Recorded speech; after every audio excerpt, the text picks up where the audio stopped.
Moving by train has many benefits. It's green,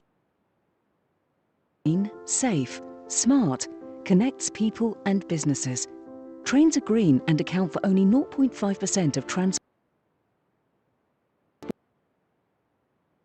greenhouse gas emissions in the EU. European rail accounts for only 2% of the total transport energy consumption in the EU, while it carries over 11% of its freight and over 6% of its passengers. Less fuel means less pollution. If you choose to travel by train instead of flying, your CO2 emissions will be cut in half. Trains are safe. In fact, Europe's railways are among the safest in the world. High safety requirements are harmonised for all member states. So are the contingency management plans, which are continuously improved, just like today in this healthcare crisis, to ensure essential services to both passengers and transporters of goods. Trains are smart. They allow you to stay connected, to charge your devices, and to get ahead with your work, or simply to relax and watch your favourite online series, all while on board. Innovative rail solutions are being developed to provide digital services such as mobile ticketing for passengers, tracking and tracing for freight transporters, and modern signalling and control systems for operators. Our rail companies are world champions and a valuable source of jobs and growth in Europe.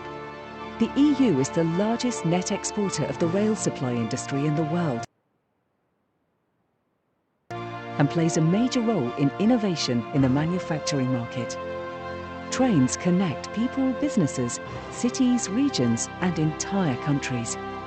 In Europe, railways cover a dense network spanning cities big and small, not just within the EU member states, but also in the neighbouring countries.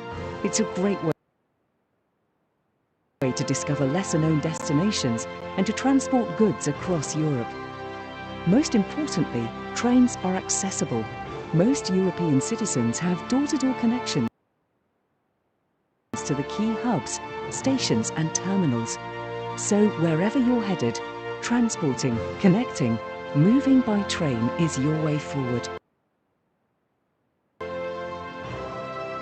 2021, the European Year of Rail.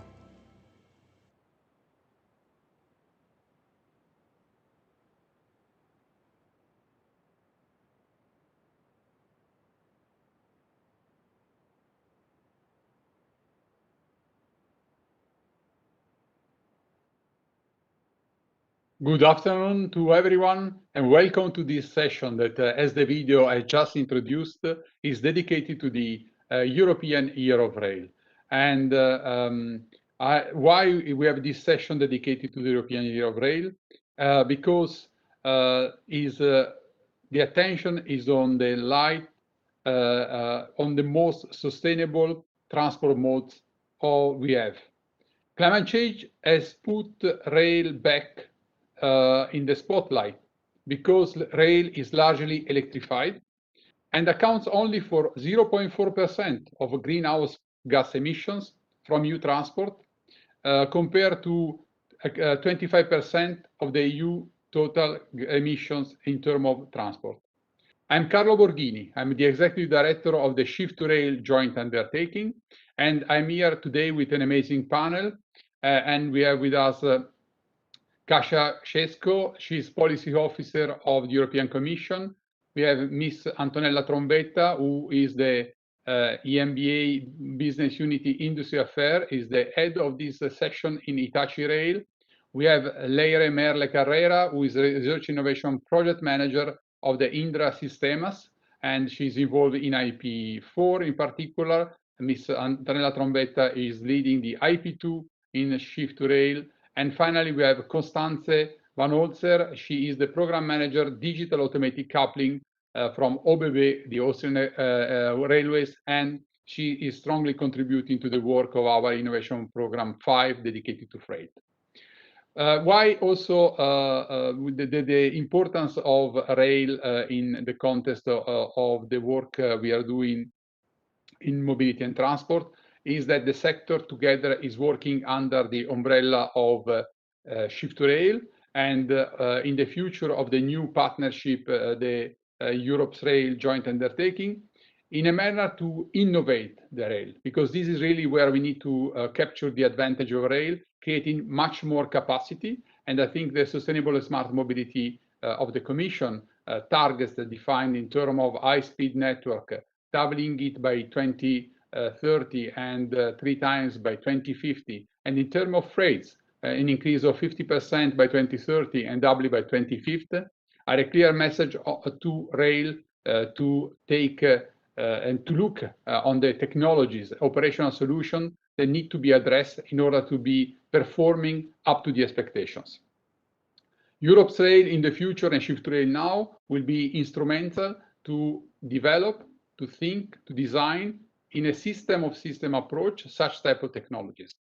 And I would like only to mention a few of the success stories that we had in 2020, coming from the work we do together in Shift to Rail.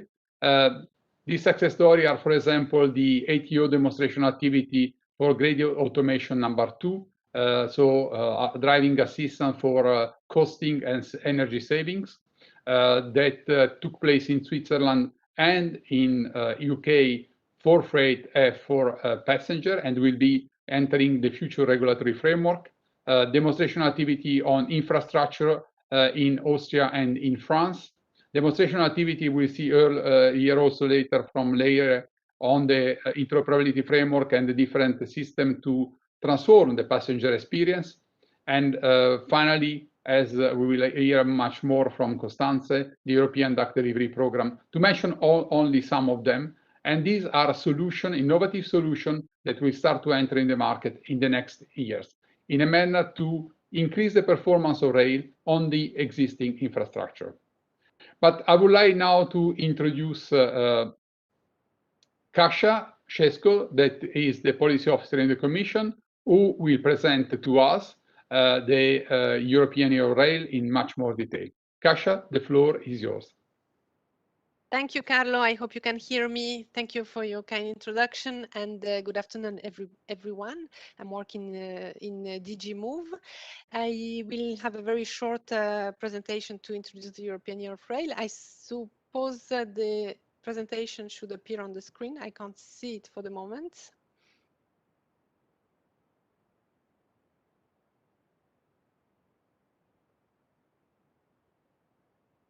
Okay, it's here. Thank you. And as I said, very happy to be here with you. I will present the European Year of Rail initiative, which comes from the EU institutions as part of the European Green Deal and its objectives to decarbonize our economy. So it's basically, in a nutshell, it's an opportunity, a unique opportunity to put the benefits of rail in the spotlights, as Carlo said, in all its components, and of course, what's most interesting for you perhaps today, the innovation, research and innovation aspects. I will not go too much into details, just give you a flavor of what has been done so far and what's still in the pipeline. I will move to the next slide. Yes, it works, great. So just to let you know that, of course, as of January, we launched a major communications campaign dedicated to the European Year of Rail. I invite you to visit our website and also to contact us. We still welcome any ideas for events, activities, awards that you would like to do still this year. Please contact us and we see how we can help you advertising it. We can promote it via our networks. We can provide you with a full communications toolkit. To give you some examples of, yeah, so this is the website. You can see also a calendar of events. You can scroll down here, and here are some examples of the stakeholders' engagement in this project. We've received so far over 300 proposals for initiatives from the rail sectors, but also beyond, of course. And some examples you can see on the screen.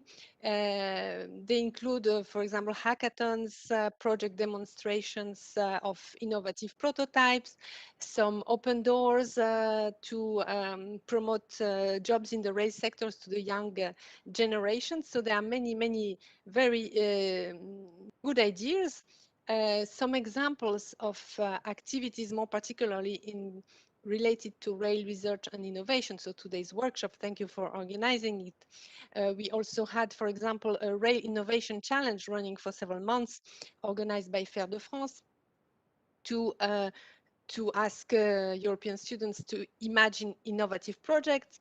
RNI events in Vienna in October, Shift to Rail Hackathon as well, the Innovation Awards by the European Railway Clusters initiative in October, and the famous Shift to Rail Innovation Days in December. So this is just these are just some quotes. We are still open to ideas. Please come to us and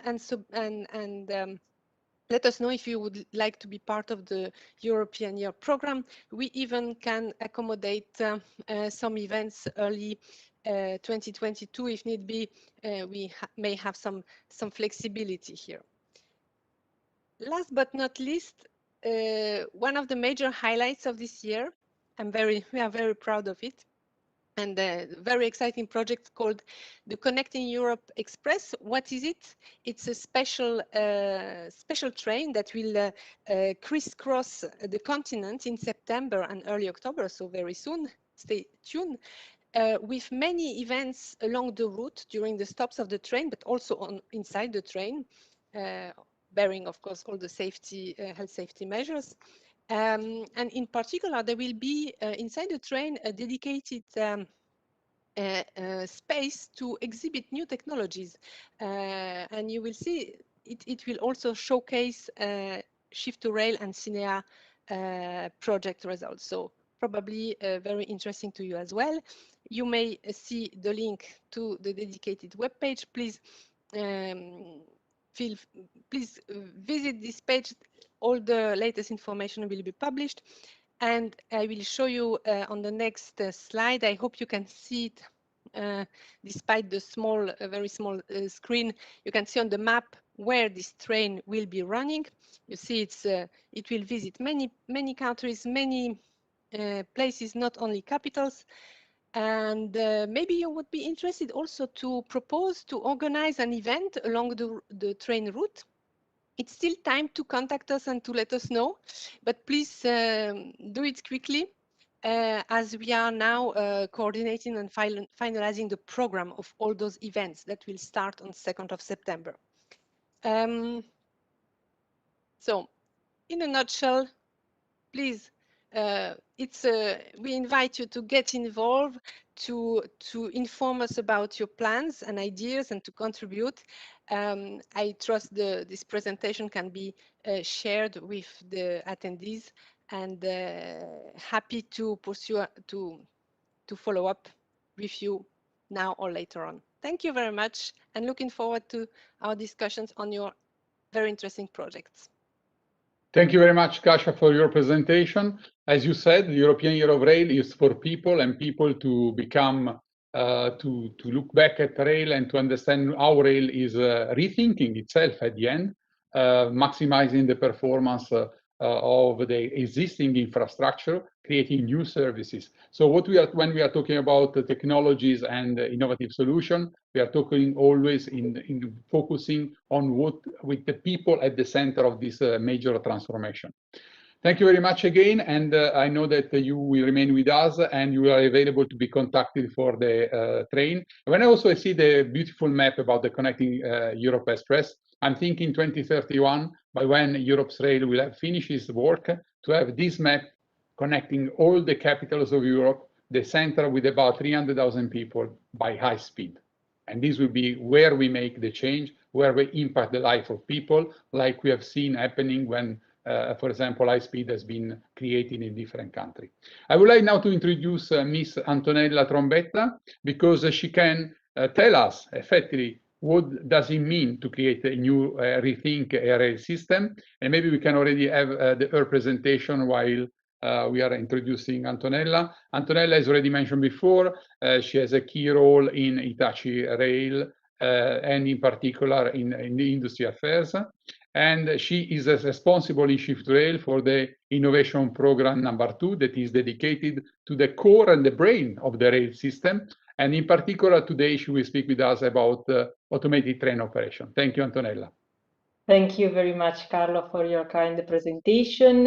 Good afternoon, everyone. It's a pleasure for me to be part of this R&I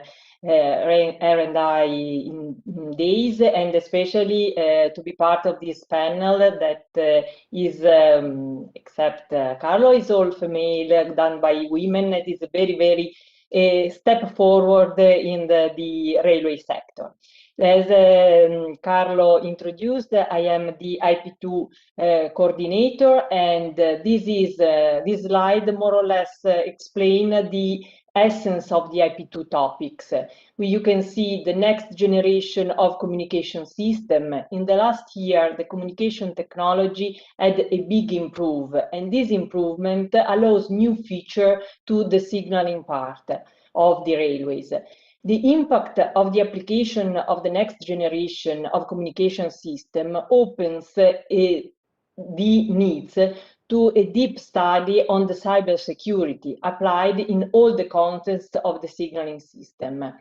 Again, a strong application of the communication system is also in the smart wayside object controller, mainly via radio. And these are good for a strong reduction of the cables along the line and a good improvement of the maintenance aspect. Then inside the IP2, there is also technical demonstrator related to moving blocks and train integrity, this new concept of driving. Like when you are in your car, you drive according with the speed of the car in front of you. And this is a really new way of manage traffic that can be more flexible and efficient. On this path, there is the virtual coupling. So the possibility to couple trains virtually, and in a kind of platooning, the first train drives not only itself, but also the following one. There are also technical demonstrators related to new technologies as satellite for having safe train positioning. We have also the new train management system, this new platform able to collect all the info and to use them for a better and more efficient and complete management of the traffic. There are then other two topics. One is formal methods and the other one is zero test on site that help the design and the test phase. Last but not least, the ATO, the topic of the presentation, the automatic train operator. What is the ATO? The ATO is a mode of driving the train. Of course, the trains needs to have an ATP, so an automatic train protection. And we can have different grade of automation, starting from GA1, which means the driver drives the train. GA2, when the ATO helps the driver to do some function as driving and stopping trains, but for the door management, and in case of disruption event, the driver takes the leadership. GA3, when the ATO drives the train without a driver, but we have still a driver to manage in cooperation with the ATO the disruption events. And the GA4, when the train is fully managed by the ATO. Wait. Okay. Why ATO in railways? The ATO, so the automatic train operation, has been present in the urban mobility as metro for more than 20 years. In this case, we had a better punctuality, and it increased capacity, and not less important, we have an energy saving due to a smoother way of driving. Of course, the benefit of the ATO developed in the shift-to-rail environment is that this ATO is over the ATCS. So the interoperability principle is the main concept. The interoperability is one of the building blocks to build the single European railway area. And what is really the ATO? How does it work? So we have, okay, I think that there is an animation, but probably it doesn't work, no problem. In any case, we have the control center that receive the information from the infrastructure and the timetables and send the information to the onboard ATO that, according to this information, can follow the optimal speed to reach the guaranteed arrival and the departure time. This way of driving allows a strong energy saving, and the following slide will demonstrate it. This is a slide that gives an example about different driver behavior of the same journey. And in this case, and it means that this slide is related to the intercity, we have a possibility to reduce the consumption up to 15%. But the best improvement is in the local trains when we have a lot of start and stop. And in this case, we can reach reduction of up to 42%. This is a clear example about the good effect of the implementation of the ATO in a line. Where we are now, the shift-to-rail activities. Carlo already introduced the result of the ATO just before. There are two projects, X2Rail 1 and X2Rail 3, that have completed two different tests according to the developed specification.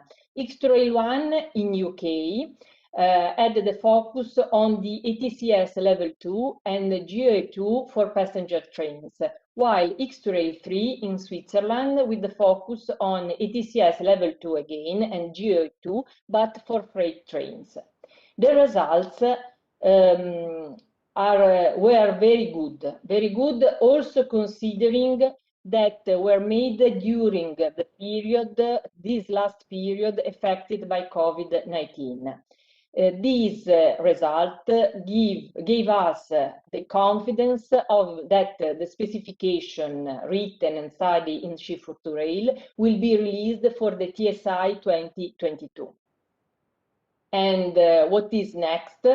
In the future, what we have another project inside the IP2, that is X2Rail 4.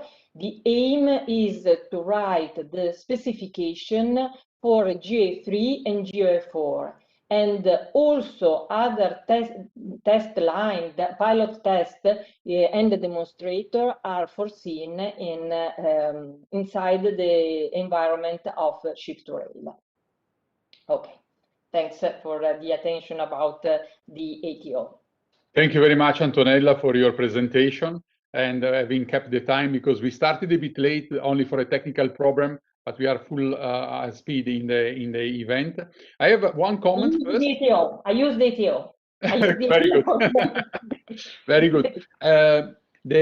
My first comment is that when we talk about ATO and we are talking about driverless system, we need to be clear that our objective is not the driver. Our objective is to provide the driver. If he will be there or not will not be the technology-driven solution. Provide the driver with the instruments to maximize the performance of the traffic. So our technology and our concept of operation focus on this major transformation. And as you indicated, it is true there is a direct benefit in terms of energy, but there is also a full benefit that we need to still to assess in terms of performance of the full network and capacity of the full network. We have only the time for a short question, and I would say, you know, We have, as you said, we have already ATO, automated train operations, present in metro system, but many people don't know it. Many people have been using it when they go, for example, in transit in the airport or in towns where it's already existing. Also, I would like to mention that effectively Hitachi has also a project ongoing, well, not a project, a real business case going on in outside Europe in a specific area, and I think the reason why it takes place there. But why is in the metro and not on the main line or high speed, for example? Yeah, the answer is in the environment. The metro that has the ATO for more than 20 years, I think that because we have a line in Paris that I remember, Copenhagen, and they are full driverless, no, not. But they are mainly standalone lines. So with all the trains, with all the same behavior and characteristics. The main challenge in having ATO on the main lines is that we need to manage it with different type of trains, with different behaviors in brake, in acceleration, and also the other difficulties is the interoperability, because the metro is, again, they use only one signaling system, and this is the only one for the line. While in that case, we need to put, and this is the big challenge and the big success of Shift2Rail, to having the ATO over the ATCS, that is the interoperable signaling system.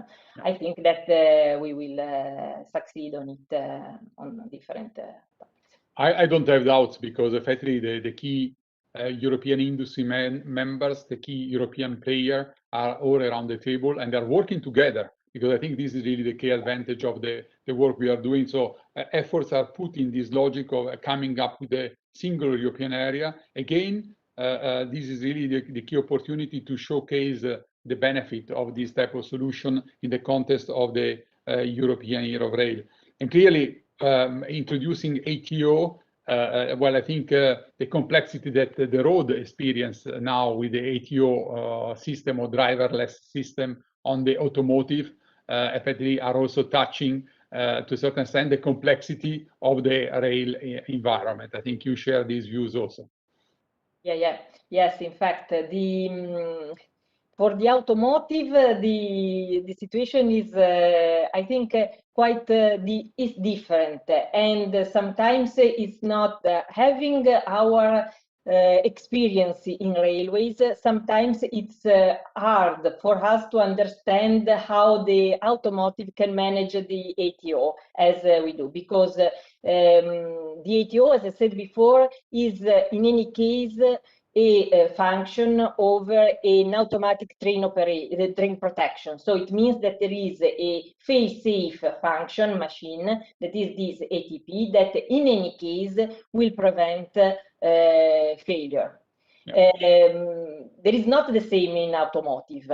And as a railway sector, in any case, we are very proud about our view, our experience, and the fact that we have an agency, a European agency, that has the aim, how can I say, that promote an harmonized approach of railway safety overall Europe. And in any case, also we have our national agency that in any case ensure the supervision of the safety condition at the national level. We will see for the automotive what will happen, but in any case, we are very proud about our approach. Yeah. I think it's very good, and I think it's very good also to mention the fact that we are cooperating as much as we can. We are looking at integrated mobility from our perspective, because at the end we want to serve the purpose of the passenger and the freight business. And speaking about the passenger, I think we have with us, thank you very much, Antonella. I would continue to talk with you about it, but we need to go on. And we have, can introduce now Leire. She's coming from Intrasistemas, and she's a key player in our innovation program 4 that is exactly dedicated to the passenger experience. And she will explain us the work that she's been doing in the Shift2Rail projects, And they also hear the successful demonstration activity that are ongoing at the moment around Europe, effectively in different type of contests. Leire, please go ahead. Thanks, Carlo. Good afternoon, everyone. I'm happy to be here this afternoon representing my company Indra and presenting the activities of the Innovation Program 4 that, as Carlo anticipated, we are focusing on the travel experience, on improving the traveler experience, especially fostering multimodality and improving the connection of rail with other modes. So in order to do this, one of our main tools that we have built in IP4 is what we call the Travel Companion. Travel Companion is the tool that we create to put the traveler on the center of this, but at the end it's only the interface, the access point of this complete ecosystem we are building now in IP4. So why Travel Companion? So obviously it goes with you everywhere, so it's your companion and it takes the form of a mobile application. It's intelligent and helpful, so it allows you to access to different intermodal services, but integrated, so you can in one click plan your trip, book your seats, issue your tickets, and so on, and also in a personalized experience, because it knows about you, it has your preference. You don't need to go again and again telling your preference. The Travel Companion knows them, and through the trip. Before the trip, it helps you to plan the trip, but then through the trips, it guides you through the different steps. It gives you the best alternatives. In case of a problem, in case of a delay, it lets you know that this delay is happening and it can have an impact on your next leg, on the train is arriving late and then you are going to miss the flight, for example. So it notifies this and gives you alternatives. Not only alternatives on how to go, at what time, and so on, but also what to do with your ticket. If you can change it, if it's for free, or you can pay something. So this type of things, and also why not? At the same time, it has also some functionalities for entertain you, because at the end, when you are traveling or when you are waiting on a station, it's always good to have some activities, some information about the place you are going to visit, for example, and also information about the stations, navigation to your platform, to toilet, and so on. So with this objective, this unique access point, as I say, has planning services. You can book your seats, you can navigate, issue tickets, and so on. So for all of that, to do that in an integrated way, so in one click, I want to get my route, in one click, I want to get my tickets, and so on. So there is a lot of things behind the Travel Companion. So what we have is a number of orchestrator and components with logic that allow to do parallel calls to the service provider, so to request the information on the route, the information on the ticket, and so on, and combines it in the best way and present it to the user. And also it has some logic. So for example, what happens if when I'm issuing all the tickets, the train fails? It doesn't make sense that I issue the metro ticket if I don't have the long distance, for example. So all this logic, it's also configurable and exists there. And finally, it's also very important to say that in order to call all of these travel service providers, we need to integrate them. And the idea, one of the main focus here in this innovation program is how to integrate them, how to allow them to register their service in a simplified way for them. So we don't want them to adapt their interfaces and to follow a specific standard, but what we want to do is to know how to talk with each of these service providers. So the information that the flight manage, maybe it's not the same as a share bike, for example. So what different steps are there in the issuing process? What kind of information is managed by the interfaces? So based on semantics, our ecosystem is prepared to talk with different service providers. So when they join the ecosystem, we are ready to exchange information with them. So what we get with all of this is an ecosystem that allows the user to do door-to-door multimodal travel in a one-stop shop manner. So one click, as I say, one click you book for your trip or you issue your tickets. And at the end, it's also all these components are the core of mobility as a service. That is this paradigm of this concept that is spreading now in Europe and in other places. So these components allow to create this type of mobility as a service ecosystem, the integration of services and the access of all of them in a unified way. So what does Shift2Rail offer? What we are doing in IP4 in Shift2Rail. So we are creating these building blocks, these technical enablers that on one side, they are modules that allow the service provider to join the ecosystem and to make their online services available to be called by the travel companion and by the ecosystem. We offer several libraries for the app, for the travel companion, and also we have the concept of the virtual space of the user. So the information of the user is stored in its own virtual space, in its own cloud, so it's accessible from anywhere. We have also these orchestrators that allow to integrate all the information coming from the different service providers. We have also a meta network planner that plans the high level route, and before calling each of the operators, asking for the best trip for each leg. We also offer other services for the travel service provider. They can connect and they can, for example, create multimodal agreements or mobility packages in a mass approach, for example. So combining this ticket of train and then metro, I will get a discount of 10%, for example. So we offer tools to create these rules and to put them in place when you are really buying the ticket. Of course, we are building the technical components. There needs to be agreements about the providers, there to be economical agreements and so on, but we are putting there the tools. So when they reach these agreements, the whole ecosystem acts and puts in place these discounts or these conditions of after sales, cancellation, and so on. And also we have another extra functionalities, such as offering business analytics insights or offering a customer relationship management for the operators to see the claims and to automate passenger rights when there is an issue, a delay, or they want to claim some of these, some segment, for example.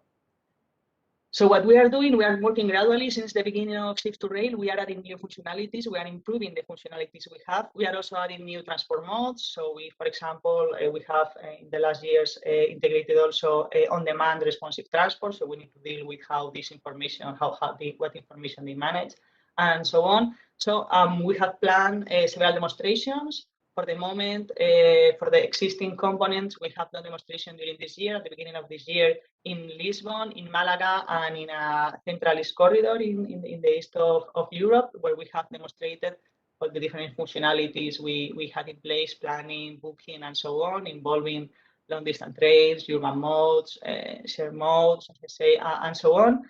We are getting the feedback from operators and users, from both of them, to continue improving the solutions. And we have planned demonstrations also for until the end of Next2Rail to go to test the developments we are doing increasingly and to continue working on this and getting the insights to improve all of this ecosystem.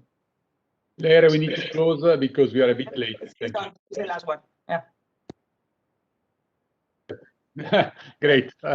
Thank you very much. I think we will not have time for questions because we are a bit just on the border of the end. But I think what Leia represented is really the major work we are doing in the passenger experience. And also, as you said, the demonstration activity will prove all the concept.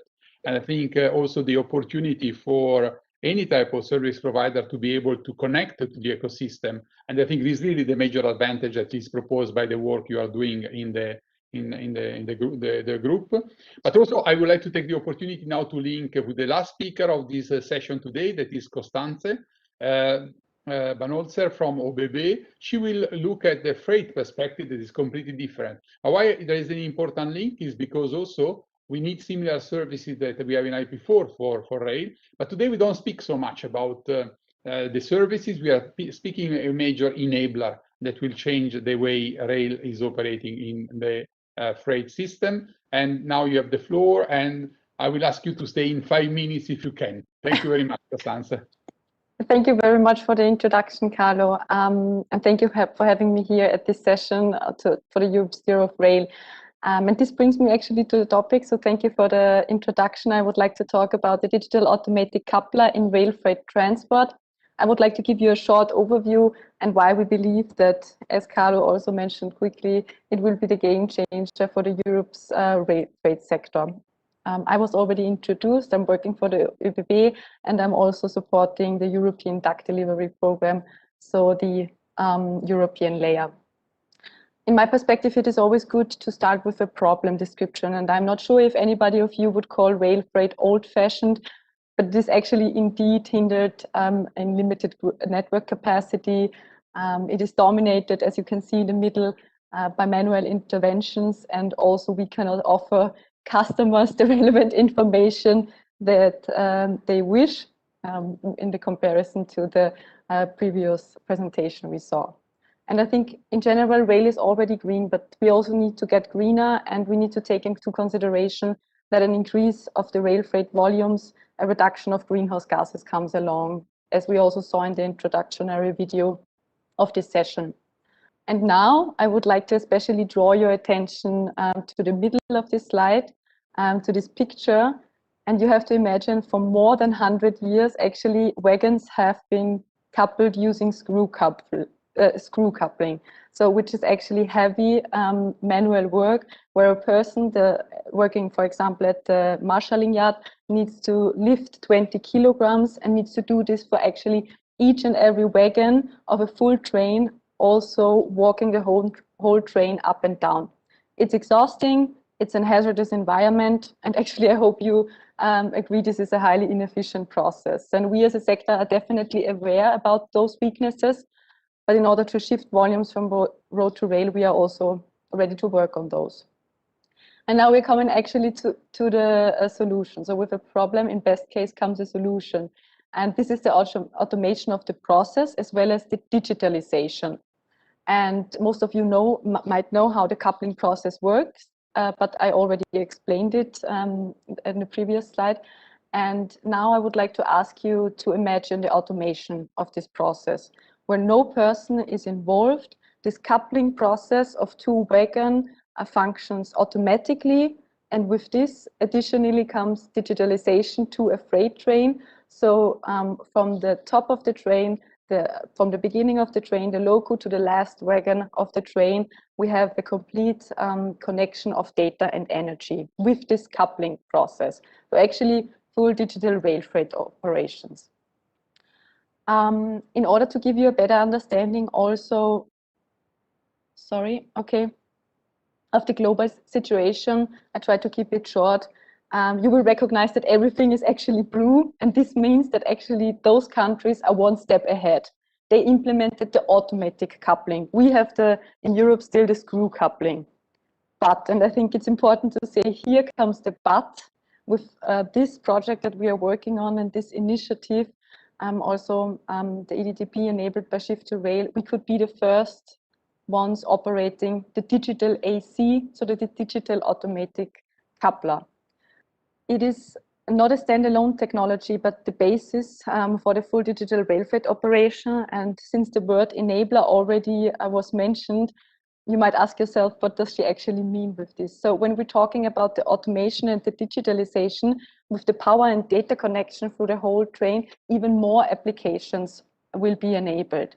So a train would then, for example, be ready for departure in minutes rather than hours, thanks to automation of brake testing, tactical wagon inspection, etc. Yeah, and DAC as one of the key elements will directly or as enabler increase the capacity in a smart way. So no need to build new infrastructure, as we heard also at the beginning. Increase of productivity, we are faster and more efficient. The service quality will increase, and all of this leading actually to an increase of competitiveness and growth. And not to forget, we will also increase worker safety, because I explained at the beginning, it's actually to be performed in a very hazardous environment. We are pushing value creation in Europe for all the retrofitting, and I would like to draw your attention to the right side of this slide. The DAC will be the game changer for shifting more rail freight to the European rail system, significantly contributing to the European Green Deal. Actually, I have to be a little bit faster, I think. This is just a use case overview. Here you can take a look on the more details if you wish. And to summarize this, I think with my presentation, you can have quite an understanding that this sounds like a major transformation project, and it is until 2030, approximately 450,000 freight wagons, and this is a sum shall couple automatically, including power and data lines. And the European DAC delivery program, which is enabled by Shift to Rail, is working intensely to achieve this, and it is an open platform for cooperation and collaboration with all various stakeholders, railway undertakings, infrastructure managers.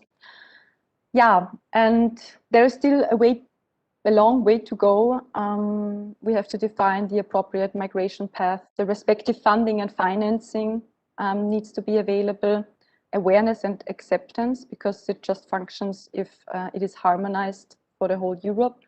And I think, but if everybody commits to this promising vision, change will happen. And I also think that the timing has never been more appropriate. This is actually my final slide. There's a single entry point for all in Europe to gather information or join the program. This is it from my side. Thank you very much for your attention. It was a pleasure. Thank you very much, Constanze, to be with us, and thank you very much for the presentation. Unfortunately, we will not have the time for a question because effectively, I think you have highlighted the importance of how we can help also improving the working environment for our workers, because as you said, for the last 100 years, people have been putting together manually the trains. But thank you to them, we have this amazing service that's been realized. And I think now we can help also the transition process exactly with the same people to go towards the digitalization and automation. And as you said, we are making a frog leap, if I may say so, because we don't stop at the first step, but we go to the digitalization and automation. That will be a baseline for a major increase of the opportunity offered by the rail freight.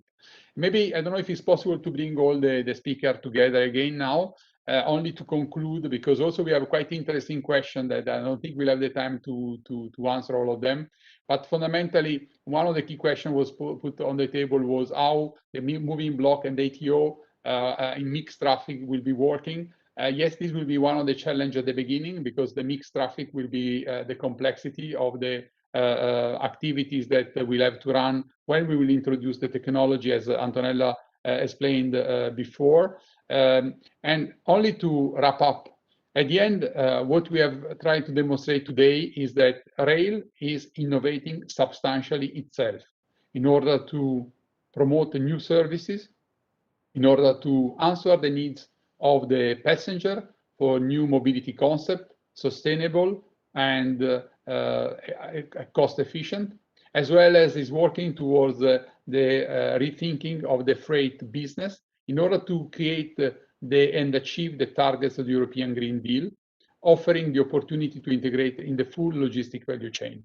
The European Year of Rail is the opportunity for rail to demonstrate to the people what is going on. Please join us at the Connecting Europe Express. Please join us at the event. And thank you very much for having followed this session, a full women panel demonstrating the presence of and the importance of women in rail. And thank you very much to all our speakers at intervening today and the organizer.